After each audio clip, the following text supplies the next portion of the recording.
Hello friends, welcome to Benita's Food Book. இந்த வீடியோவில் ஃப்ரீசரில் மீன் வச்சுட்டு அடுத்து குக் பண்ணும்போது மீனோட டேஸ்ட் மாறி இருக்கும். ஃப்ரீசரில் வச்சுட்டு ஒரு மாதம் கழிந்து எடுத்தாலும் ஃப்ரெஷ் மீன் டேஸ்ட்டில் இருக்கிறதுக்கு ஒரு நல்ல டிப் பார்க்கலாம். அடுத்து இறால் மீன் கழுவிட்டு கையில் அந்த மணம் போகாமல் அப்படியே இருக்கும். அதை போக்குறதுக்கும் ஒரு நல்ல டிப் இருக்குது. இன்னும் கொஞ்சம் டிப்ஸ் எல்லாம் சொல்லியிருக்கிறேன். வீடியோவை ஸ்கிப் பண்ணாமல் முழுசாக பாருங்கள். இந்த வீடியோ பிடிச்சிருந்தால் மறக்காமல் லைக் பண்ணிக்கோங்க. சப்ஸ்கிரைப் பண்ணாமல் பார்க்குறவங்க சப்ஸ்கிரைப் பண்ணிவிட்டு பெல் ஐக்கானை எனேபிள் செய்துட்டு ஆளுங்கிற ஆப்ஷனை கிளிக் பண்ணிக்கோங்க. வாங்க வீடியோக்குள்ளால் போகலாம். ஃப்ரீசரில் நாம் மீன் வைக்கும்போது எவ்வளவு மாதம் வேணும்னாலும் சுவையில் எந்த ஒரு வித்தியாசமும் இல்லாமல் ஃப்ரெஷ்ஷாக வைக்கிறது எப்படின்னு பார்க்கலாம். பொதுவாக நம்ம ஃப்ரீசரில் மீன் வச்சுட்டு பிறகு எடுத்து கறி வைக்கும்போது கருவாடு டேஸ்ட்டில் இருக்கும். அந்த மீனுக்கு ஒரு டேஸ்ட்டுமே இருக்காது. அப்படி ஆகாமல் இருக்கிறதுக்கு நாம் ஃப்ரீசரில் மீனை ஸ்டோர் பண்ணும்போது எப்படி ஸ்டோர் பண்ணி வைக்கிறதுன்னு பார்க்கலாம். ஃப்ரீசரில் வைக்கக்கூடிய மீனை கழுகும் போது உப்பு சேர்த்து கழுகக்கூடாது. இந்த மீனில் உப்பு சேர்த்து கழுகும் போது தான் கருவாடு டேஸ்ட்டில் வரும். மீனை கழுவிட்டு ஃப்ரீசரில் வைக்கும்போது திறந்த பாத்திரத்தில் வைக்கக்கூடாது. மூடி உள்ள ஒரு பாத்திரத்திலையோ அல்லது ஒரு கண்டெய்னர்லேயோ நல்லா டைட்டாக மூடி வைக்கணும். மீன் திறந்து வைக்கும்போது ஹார்ட் ஆகிட்டு ட்ரை ஆகி டேஸ்ட்டே மாறி போகும். மீனை க்ளீன் பண்ணிவிட்டு ஒரு கண்டெய்னரில் வைக்கலாம்.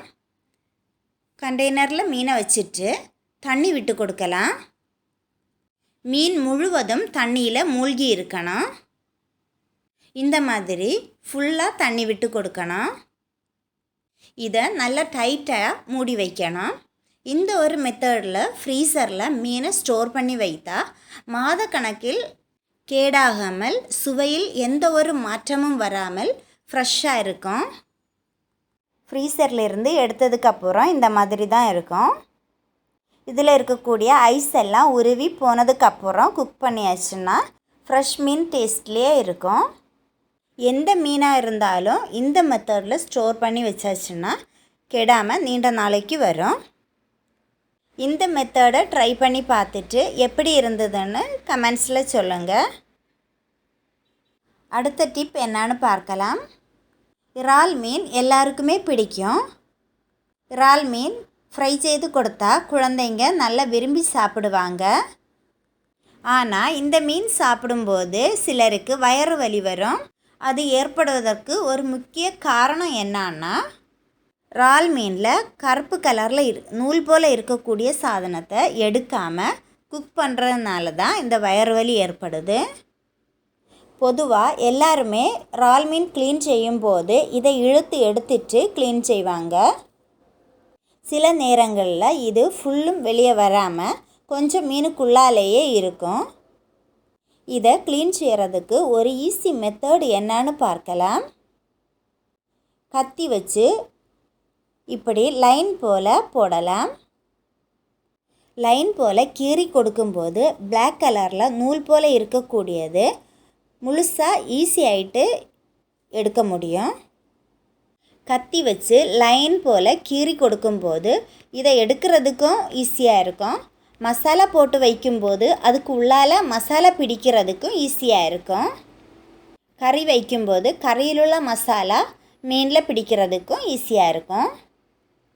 குழந்தைங்க பெரியவங்க யாராக இருந்தாலும் இந்த பிளாக் கலரில் இருக்கிறத எடுக்காமல் சமைக்கிறதுனால வயிறு வலி ஏற்படுது. அதனால் இதை முழுசாக எடுத்துட்டு சமைக்கிறது ஆரோக்கியமானது. அடுத்த டிப்பு, நாம் மீன் இறைச்சி எல்லாம் பொரிக்கும் போது முதல்ல எண்ணெயில் இதுபோல் கொஞ்சம் கறிவேப்பிலை சேர்க்கலாம். அடுத்து மீனையோ இறைச்சியையோ சேர்க்கும்போது அடிப்பிடிக்காமல் இருக்கும். இப்படி கறிவேப்பிலையை முதல்ல சேர்க்கும் போது அடி பிடிக்காமல் ஈஸியாக மீனை திருப்பி போட முடியும். அடுத்த டைம் நீங்கள் மீன் பொரிக்கும் போது இந்த டிப்ஸை ட்ரை பண்ணி பாருங்கள். இறால் மீன் கறி வைக்கும் போதும் ஃப்ரை செய்துட்டு கறியில் ஆட் பண்ணியாச்சுன்னா டேஸ்ட்டு கூடுதலாக இருக்கும்.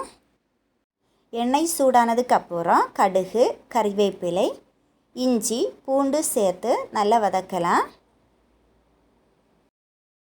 இஞ்சி பூண்டு நல்லா வதங்கினதுக்கப்புறம் சின்னதாக கட் செய்த வெங்காயத்தை ஆட் பண்ணலாம். வெங்காயம் நல்லா வதங்கினதுக்கப்புறம் சின்னதாக கட் செய்த தக்காளியை ஆட் பண்ணலாம். தக்காளி நல்லா வதங்கினதுக்கப்புறம் மசாலா சேர்த்து அரைச்சி வச்சுருக்கிற தேங்காய் பேஸ்ட்டை ஆட் பண்ணலாம். தேங்காய் பேஸ்ட்டை ஒரு 2 நிமிஷம் கொதிக்க வைக்கணும். மசாலாவோட பச்சை வாசனை எல்லாம் போனதுக்கப்புறம் ஏற்கனவே ஃப்ரை செய்து வச்சுருக்கிற இறாலை இதில் சேர்க்கலாம்.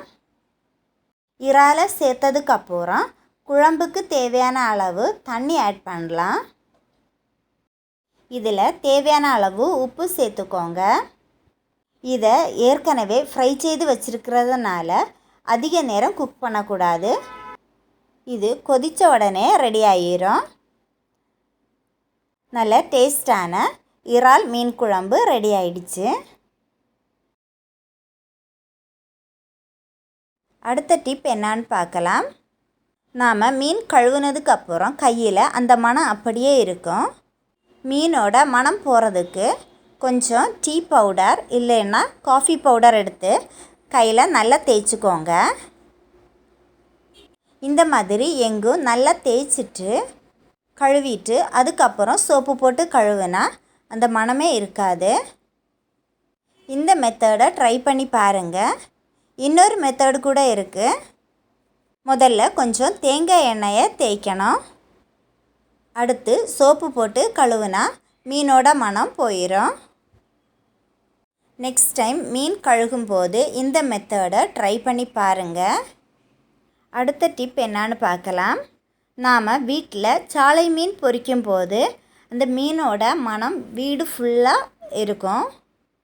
இந்த மணத்தை மாற்றுவதற்கு ஒரு பேனில் 1/2 டீஸ்பூன் காஃபி பவுடர் எடுத்து சூடாக்கணும். சாலை மீன் பொரிக்கும் போது வீடு முழுவதும் அந்த ஸ்மெல்லாக தான் இருக்கும். இது யாருக்குமே பிடிக்காத ஒரு மணம். அப்போ இந்த ஒரு மெத்தடில் 1/2 டீஸ்பூன் காஃபி பவுடரை இட்டு சூடாக்கி எடுத்தால் மத்தி மீன் பொரித்து அந்த மணம் சீக்கிரமாக மாறி கிடைக்கும். இந்த மெத்தடை எல்லோரும் ட்ரை பண்ணி பாருங்கள். இன்றைக்குள்ள டிப்ஸ் எல்லாம் உங்களுக்கு பிடிச்சிருக்கோன்னு நினைக்கிறேன். இந்த வீடியோ உங்களுக்கு பிடித்திருந்தால் லைக் பண்ணுங்கள், ஷேர் பண்ணுங்கள். பெனிட்டாஸ் ஃபுட் புக் சேனலை சப்ஸ்கிரைப் பண்ணுங்கள். தேங்க்யூ.